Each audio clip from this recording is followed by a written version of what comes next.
Stand on a platform in France and watch a train come through at nearly 200 miles an hour. A double-decker.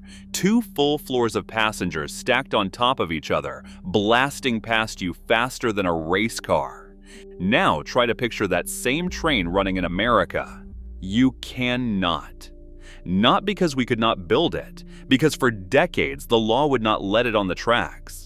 That exact train, the pride of European railroading, was effectively banned in the United States. And here is the part that turns it around.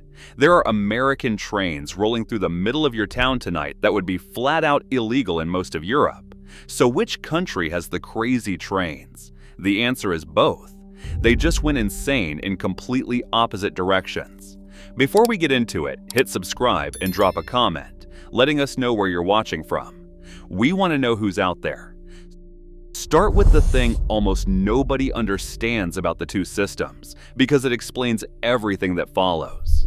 American railroads and European railroads made a choice more than 100 years ago, and they made the opposite choice. In America, the railroads are about freight, moving cargo.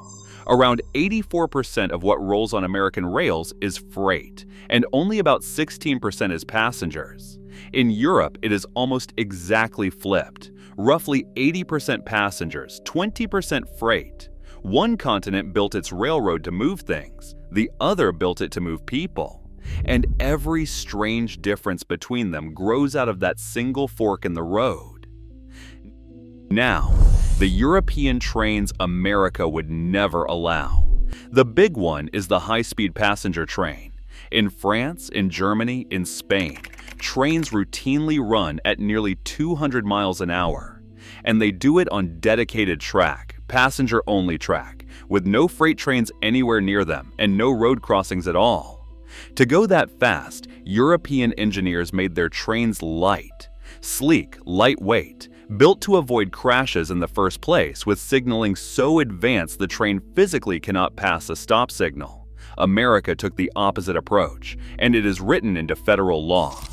The Federal Railroad Administration, for decades, required that any passenger train sharing the American network be built like a tank. The rule was called buff strength. An American passenger car had to withstand 800,000 pounds of force pressing on its end without crumpling. 800,000 pounds. The European standard was closer to 460,000. So American cars had to be roughly twice as strong, which meant roughly twice as heavy. Why?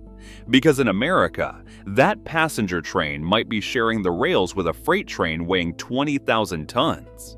The American rule assumed a crash would happen and built the train to survive the impact. The European rule assumed the signaling would prevent the crash in the first place and built the train light so it could go fast. Two completely different philosophies, written into two completely different rule books. The result was almost comic. When Amtrak wanted a high-speed train for the Northeast, the Acela, it had to be bulked up so much to meet the American buff strength rule that it came out nearly twice as heavy as its European cousins. People called it a bank vault on wheels, a high-velocity bank vault. It was so overweight that an ordinary European high-speed train, if you tried to run it on those rules, would fail. And a genuine European lightweight train, the kind that flies across France every day, was for years simply not allowed on American mainline track. If a transit agency wanted one, they had to beg the FRA for a special waiver, and even then they usually had to promise to keep all other trains off the line while it ran. Railroads in Europe never faced anything like that. It was not until a rule change that took effect in 2019 that America finally began allowing modern European-style crash energy designs at all. And it is not just crash strength. Those French double-decker high-speed trains, the TGV duplex, they are over 14 feet tall. They run because European lines were built or rebuilt with the clearances to fit them. Great Britain, the country that invented the railroad, has the opposite problem. Its loading gauge, the size envelope a train has to fit through, is the most restrictive in the world, a legacy of being first and building everything small. A French double-decker literally does not fit through most British tunnels and under most British bridges, so that is one half of the story. Fast, light, tall, passenger trains that American law kept off the tracks for decades now flip it completely around. Because the trains America runs every single day would horrify a European regulator. Start with length. A European freight train is typically a bit under half a mile long. That is about the limit their network is built for. An American freight train can be 2 miles long, sometimes 3. A single American freight train can be longer than 6 or 7 of the longest freight trains Europe allows, hooked together end to end. To move the same amount of cargo, Europe needs something like 7 times as many trains as America does. Then the weight. A standard American freight car loaded up can weigh 286,000 pounds. The European limit is around 190,000. American cars are wider too, 10 feet 8 inches against about 9 feet 10 in Europe. And America stacks shipping containers too high double-stacked on a single well car, something most of Europe cannot do because the trains would not clear the bridges and tunnels. But the real thing that would stop a European regulator cold is what is inside those American cars and where they go. American freight railroads haul enormous quantities of the most dangerous cargo there is: crude oil, chlorine, vinyl chloride, ammonia, straight through the middle of populated towns, on the same tracks passengers use, often with a 2-person crew, sometimes fewer. Nearly 1 billion tons of hazardous material moves across the American rail network every year. You have almost certainly stood at a crossing and watched tank cars of flammable, toxic, explosive chemicals roll by a few feet away and never thought about it. America saw what that costs.